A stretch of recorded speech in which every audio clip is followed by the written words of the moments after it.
ಹೆಣ್ಣು ಮಕ್ಕಳು ಗರ್ಭಧರಿಸಿ 9 ತಿಂಗಳು ತುಂಬಿದ್ರೆ ತಾಯಿ ಮನೆಗೆ ಕರೆತಂದು ಸೀಮಂತ ಮಾಡುವುದು ನಮ್ಮ ಸಂಸ್ಕೃತಿ.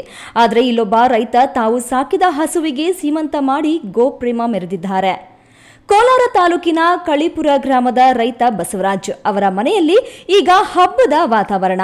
ನಮ್ಮ ಪ್ರೀತಿಯ ಗೌರಿ ಹಸು ಗರ್ಭಧರಿಸಿ 9 ತಿಂಗಳು ಪೂರೈಸಿದ ಹಿನ್ನೆಲೆಯಲ್ಲಿ ಇಡೀ ಕುಟುಂಬಸ್ಥರು ಮತ್ತು ಬಂಧುಗಳನ್ನು ಕರೆಸಿ ಈ ಸೀಮಂತ ಕಾರ್ಯಕ್ರಮವನ್ನು ಆಯೋಜಿಸಲಾಗಿದೆ.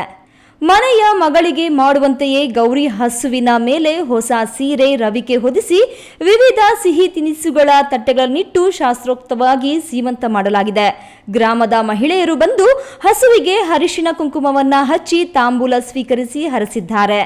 ಹಸುಗಳು ಹಾಲಿನ ಇಳುವರಿ ಕಡಿಮೆ ಕೊಟ್ಟರೆ ಸಾಕು, ಕಸಾಯಿಖಾನೆಗೆ ತಳ್ಳುವ ಜನರ ಮಧ್ಯೆ ಬಸವರಾಜ್ ಅವರು ತಾವು ಸಾಕಿರುವ ಹಸುಗಳನ್ನು ಸ್ವಂತ ಮಕ್ಕಳಂತೆ ಸಾಕಿ ಸೈ ಎನಿಸಿಕೊಂಡಿದ್ದಾರೆ. ಇವರ ಈ ಗೋಪ್ರೇಮಕ್ಕೆ ಈಗ ಸಾರ್ವಜನಿಕ ವಲಯದಿಂದ ವ್ಯಾಪಕ ಶ್ಲಾಘನೆ ವ್ಯಕ್ತವಾಗುತ್ತಿದೆ. ಇನ್ನು ಈ ಬಗ್ಗೆ ರೈತ ಬಸವರಾಜ್ ಮಾತನಾಡಿ, ನಮಗೆ ಗೌರಿ ಕೇವಲ ಹಸುವಲ್ಲ, ನಮ್ಮ ಮನೆಯ ಮಗಳು. ಅದಕ್ಕೆ 9 ತಿಂಗಳು ತುಂಬಿದ್ದಕ್ಕೆ ನಮ್ಮ ಮನೆಯವರೆಲ್ಲ ಸೇರಿ ಖುಷಿಯಿಂದ ಸೀಮಂತ ಮಾಡಿದ್ದೀವಿ. ನಾವು ಸಾಕುವ ಪ್ರಾಣಿಗಳನ್ನ ಪ್ರೀತಿಯಿಂದ ನೋಡಿಕೊಳ್ಬೇಕು ಎಂತಾರೆ ಬಸವರಾಜ್.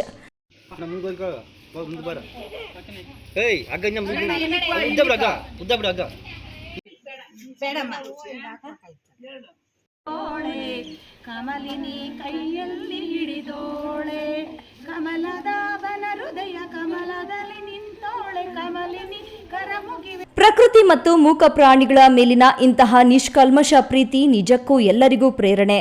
ಗೌರಿ ಹಸು ಆರೋಗ್ಯವಾಗಿ ಕರುವಿಗೆ ಜನ್ಮ ನೀಡಲಿ ಎಂಬುದೇ ನಮ್ಮ ಆಶಯ. ಸತೀಶ್, ಈ ನ್ಯೂಸ್ ಟಿವಿ, ಕೋಲಾರ.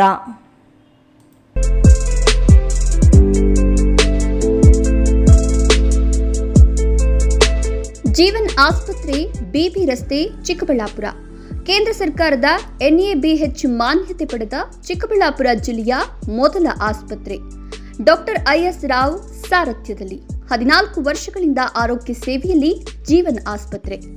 15,000ಕ್ಕೂ ಹೆಚ್ಚು ಹೆರಿಗೆ ಮಾಡಿಸಿರುವ ಖ್ಯಾತ ಪ್ರಸೂತಿ ತಜ್ಞ ಡಾಕ್ಟರ್ IS ರಾವ್ ನೇತೃತ್ವದಲ್ಲಿ ತಜ್ಞ ವೈದ್ಯರು, ವೈದ್ಯಕೀಯ ಪರಿಣಿತ ಸಿಬ್ಬಂದಿಯೊಂದಿಗೆ ದಿನದ 24 ಗಂಟೆಯೂ ಯಶಸ್ವಿಯಾಗಿ ಕಾರ್ಯನಿರ್ವಹಿಸುತ್ತಿರುವ 50 ಹಾಸಿಗೆಗಳ ಜೀವನ್ ಆಸ್ಪತ್ರೆ ಸಾರ್ವಜನಿಕರ ವಿಶ್ವಾಸಾರ್ಹತೆಗೆ ಪಾತ್ರವಾಗಿದೆ.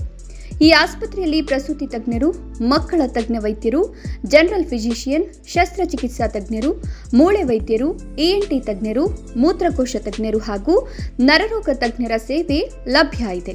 ಸುಸಜ್ಜಿತವಾದ ಆಪರೇಷನ್ ಕೊಠಡಿಗಳು, ನವಜಾತ ಶಿಶುಗಳಿಗಾಗಿ ತೆರೆದಿರುವ NICUನಲ್ಲಿ ತಜ್ಞ ಮಕ್ಕಳ ವೈದ್ಯರ ಸೇವೆ, CT ಸ್ಕ್ಯಾನ್, ಅತ್ಯಾಧುನಿಕ ಪ್ರಯೋಗಾಲಯ, ಔಷಧಾಲಯ ಸೇವೆಗಳು ದಿನದ 24 ಗಂಟೆಯೂ ಲಭ್ಯ.